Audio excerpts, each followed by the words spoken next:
So we're looking again at the work we've been doing on recipes. So we have this one in class today, the ingredients to make 10 pancakes. If I then wanted to make, if I was asked how many ingredients would I need to make 60 pancakes, well, that's 10 times 6. That would give me 60. So I times each ingredient by 6. So instead of 100 grams of plain flour, 100 times 6, I would need 600. Instead of 2 large eggs, I'd do 2 times 6, I'd need 12. Instead of a tablespoon, I'd need 6 tablespoons, 6 times as much. 250 times by 6 gives me 1,500 milliliters of milk. And 2 times 6, I'd need 12 tablespoons of butter. If I was then asked, maybe I've been asked to do 15. Well, I've got my 60.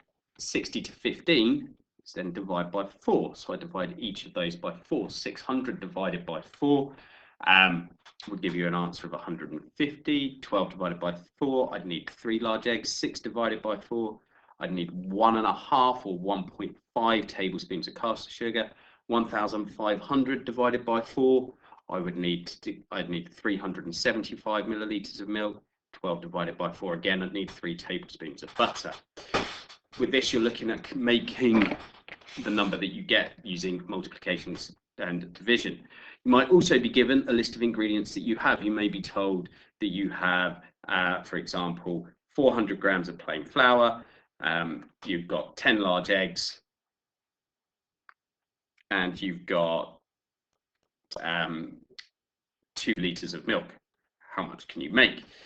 Well, 400 is 4 times as much.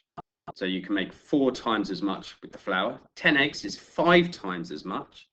2 liters would be 2,000 milliliters. So that's 8 times as much. So we can only make 4 times as much. So therefore 10 times 4, we'd be able to make 40 pancakes. There we go. That's it for today. See.